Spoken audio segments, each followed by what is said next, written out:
এই তিনটে নিউজ দেখেন। একটা, বিএনপি নির্বাচন নিয়ে ঈদের পরে আন্দোলনের কৌশল যেন প্রফেসর ইউনূসকে চাপে রাখা যায়। ইন্ডিয়ার বক্তব্যে বাংলাদেশে অন্তর্ভুক্তিমূলক নির্বাচনের মধ্যে দিয়া সব বিষয় নিষ্পত্তি চায় ভারত, যেন বাংলাদেশ ভারতের একটা প্রদেশ। আর ওয়াকারের ডিসেম্বরের মধ্যে নির্বাচন হওয়া উচিত। মিল দেখতে পান? হ্যাঁ, মিল হচ্ছে এদের মধ্যে একটা কমন জিনিস, ডিসেম্বরের মধ্যেই নির্বাচন। আমি বলছি ওয়াকার, বিএনপি, আওয়ামী লীগ আর ইন্ডিয়া, এই চারটা মিলে একটা ঐক্য হয়েছে। এই ঐক্যের লক্ষ্য হচ্ছে প্রফেসর ইউনূসকে তাড়ানো, ভাগানো তাড়াতাড়ি। এতে চার পক্ষেরই লাভ। রাষ্ট্রটায় কোনো সংস্কার হবে না, যা আগে ছিল তাই থাকবে, ঘুরে মাগুর স্যাং।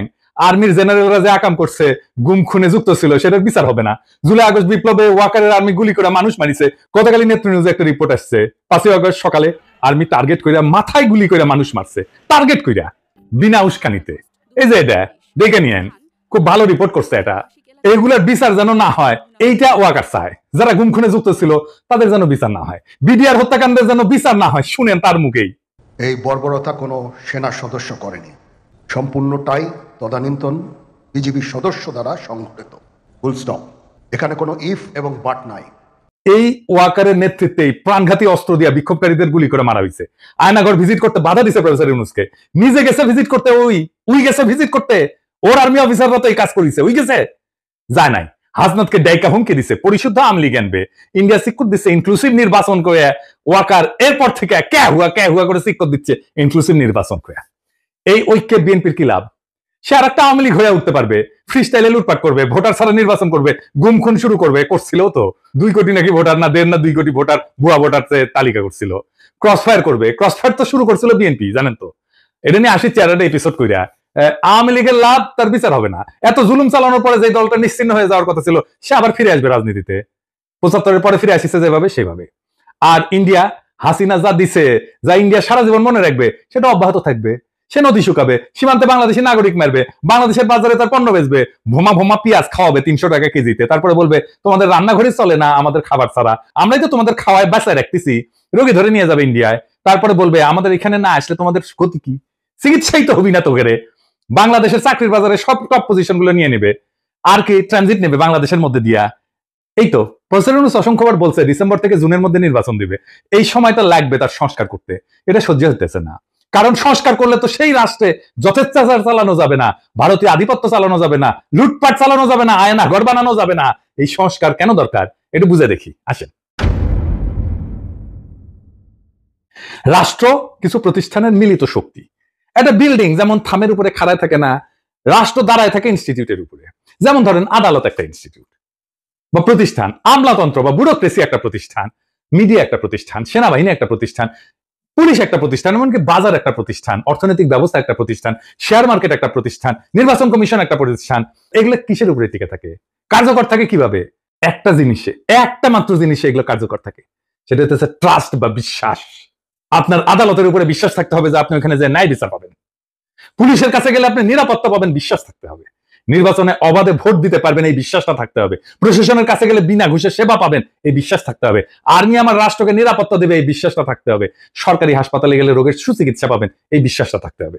শেয়ার মার্কেটে গেলে নিরাপদে বিনিয়োগ করতে পারবেন, এই বিশ্বাসটা থাকতে হবে। বাজারে স্বাস্থ্যসম্মত নিরাপদ পণ্য পাবেন সুলভে, এই বিশ্বাসটা থাকতে হবে। তো আপনি কি এইগুলা পান? পান না। আপনি ভোট দিতে পারেন? পারেন না। ঘুষ ছাড়া ফাইল নড়ে না। বাজার ফাংশন করে না। আপনাকে চাঁদা দিতে হয় ব্যবসা করার জন্য। ব্যাংকে টাকা রাখলে লুট হয়ে যায় সেই টাকা। শেয়ার মার্কেটে আপনার টাকা লুট হয়ে যায় বছরের পর বছর। ওয়াকার বলে আর গুলি চালাবে না সেনাবাহিনী, আর সেই দিনই নিরস্ত্র শান্তিপূর্ণভাবে বিক্ষোভ করা মানুষকে টার্গেট করে মারে ওয়াকারের সেনাবাহিনী। তো বিশ্বাস আছে? থাকে না। যে সেনাবাহিনী দেশ রক্ষা করার কথা, সে আয়না ঘর বানায় ক্যান্টনমেন্টের মধ্যে, যেখানে পশুর মতো বন্দি করে রাখে মানুষদের দিনের পর দিন। আর কত বলবো? তো এই বিশ্বাসটাই ডেমোক্রেসি। শুধু ভোট দেওয়াটা ডেমোক্রেসি না, ভোট ডেমোক্রেসির একটা পার্ট। হাসিনা যে শুধু ভোট দিতে দেয় নাই তা না, সে ইনস্টিটিউট গুলোকে ধ্বংস করছে, ফলে রাষ্ট্র নাই হয়ে গেছে, ভেঙ্গে পড়ছে একেবারে। এইগুলা থেকে বিশ্বাস বা ট্রাস্ট নাই করে দেওয়া হয়েছে। সে বিশ্বাসকে প্রতিস্থাপন করছে কি দিয়া? ভয় দিয়া, টেরর দিয়া।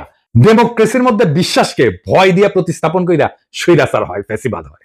আপনি চিন্তা করে দেখেন, আপনার জীবন কাটতো ভয়, সারাক্ষণ ভয়, চাকরির ভয়, সম্পদ হারানোর ভয়, অপমানের ভয়, জেলে যাওয়ার ভয়, গুম হওয়ার ভয়, মাস্তানির শিকার হওয়ার ভয়। প্রফেসর ইউনূসের সরকারের টাইম লাগতেছে কেন সামাল দিতে? কারণ ভয় দিয়ে তো প্রফেসর ইউনূস শাসন করতেছে না, আর ইনস্টিটিউট গুলো তো দাঁড়ায় নাই। এই যে গ্যাপ, এই টাইমে রাষ্ট্র এই অবস্থাতেই থাকবে। সেজন্যই সংস্কার। এই সংস্কার না হইলে ভয় দিয়ে শাসন করতে হবে। যেই আসুক ক্ষমতায়, তাই বলি যে বিএনপি স্বৈরাচার হয়ে উঠতে হবেই, মাপ নাই যদি রাষ্ট্রের সংস্কার না হয়। এই সংস্কারে বাধা দেওয়ার জন্য ইন্ডিয়া আর বিএনপি উর্দি পড়া মাস্তান আনিছে, সে হইতেছে ওয়াকার। ওয়াকার সেই উর্দি পড়া মাস্তান ইন্ডিয়া আর বিএনপি। সে ওয়াকার ইন্ডিয়ার সাথে দেশের রাজনৈতিক গতিমুখ অন্যদিকে ঘুরে দিতেছে। কিভাবে? আমরা জানি ইন্ডিয়া ওয়াকার হাসিনার বনজামাই। শুধু তাই না, সে একজন ইন্ডিয়া অনুরাগী ব্যক্তি। আওয়ামী লীগকে অন্তর্ভুক্ত করে ভবিষ্যতে জাতীয় সংসদ নির্বাচন সম্পন্ন করার জন্য প্রায় প্রকাশ্যেই বলছে। ওয়াকার নিয়মিত ইন্ডিয়ার সেনাপ্রধানের সাথে কথা বলে তার পরামর্শে কাজ করে। শুনেন ইন্ডিয়ার সেনাপ্রধানের কণ্ঠেই শুনেন। I'm in touch with the chief of Bangladesh during the time of when this changeover took place. I was in constant touch with him, and even thereafter, in November 24, we had a video conference also. As far as the military cooperation is concerned, is again going up in the same way.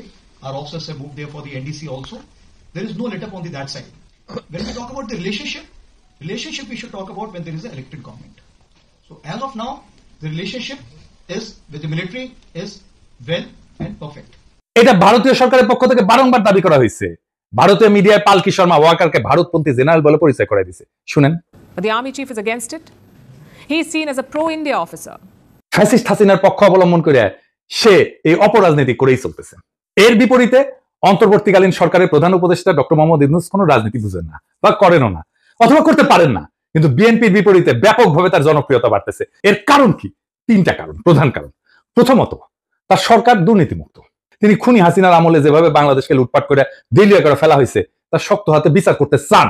দ্বিতীয়ত, দেশবাসীর সকল মৌলিক মানবিক এবং রাজনৈতিক অধিকার ছিনায় নেওয়ার অপরাধে তিনি ফ্যাসিস্ট হাসিনার আওয়ামী লীগে শক্ত হাতে শাস্তি দিতে চান।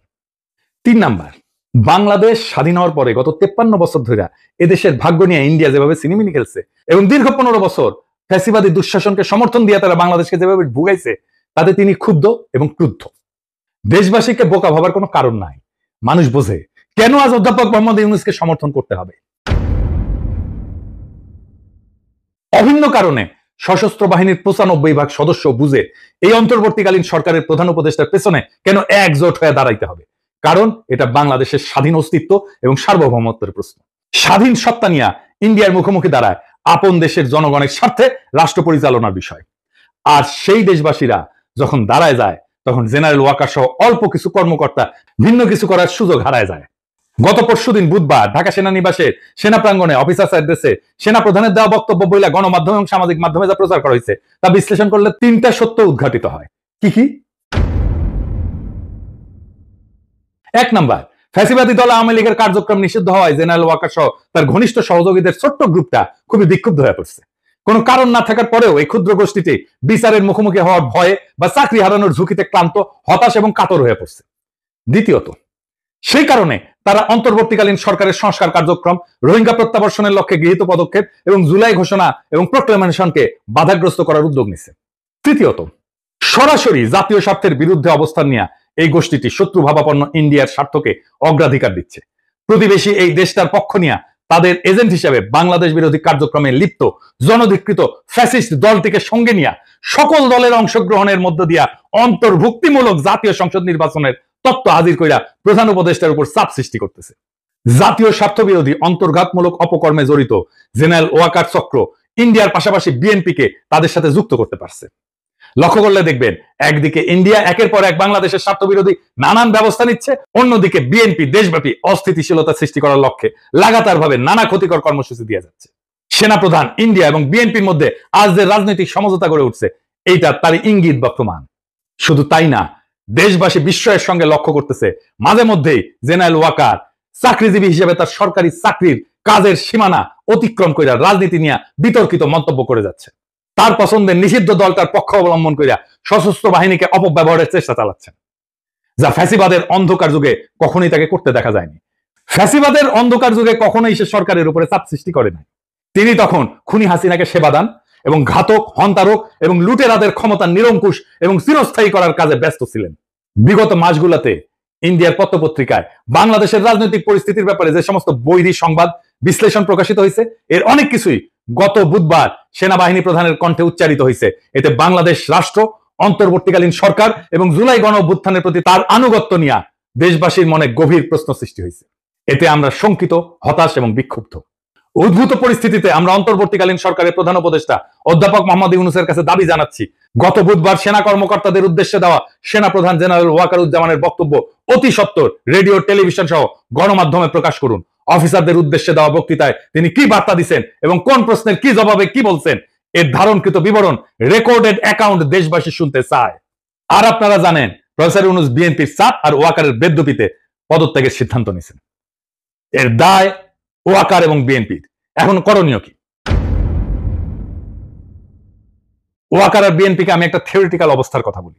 প্রফেসর ইউনূস যদি জাতির উদ্দেশ্যে ভাষণ দেন আর ওইখানে যদি বলেন আমি একটা ভালো নির্বাচন দিতে চাইছিলাম প্রয়োজনীয় সংস্কারের পরে, আমি তারিখও বলছি সামনের বছরের জানুয়ারি থেকে জুনের মধ্যে, যেন পরবর্তী সরকার ভালোভাবে দেশ চালাইতে পারে, সংস্কারটা সম্পূর্ণ হয়, রাষ্ট্রটা গড়ে ওঠে। কিন্তু ভারত সেনাপ্রধান এবং বিএনপি যৌথভাবে ডিসেম্বরের আগেই নির্বাচন চায়। আমি যেহেতু এর আগে করতে পারবো না, নির্বাচন দিতে প্রস্তুত হইতে পারবো না, আমি বিএনপি আর সেনাপ্রধানকে আরেকটা তত্ত্বাবধায়ক সরকার গঠন করতে আহ্বান জানাই। আমরা তাদের কাছে ক্ষমতা দিয়া আমাদের কাছে চলে যাব। প্রফেসর ইউনূসের নিয়োগ দেওয়া সবাই যদি একসাথে পদত্যাগ করে চলে যায়, নির্বাচন প্রধান, নির্বাচন কমিশনার, নির্বাচন কমিশনাররা সহ, আপনারা সামলাইতে পারবেন? পাবলিকের মাইল কিন্তু একটা মাটিতে পড়বে না। এরপর যদি জামাত আর এনসিপি নির্বাচনে না আসে কেমন হবে? নিজেরাই হাসিনা যেরকম হাত মারার নির্বাচন করেছিল ওরকম হাত মারার নির্বাচন করতে হবে। আপনারা ডিসেম্বর কেন, এই মাসে নির্বাচন করে ফেলেন, দেরি হলে লেট হয়ে যাবে। নেন, ক্ষমতা নেন, এতই শখ নেন, নিজেরাই নেন।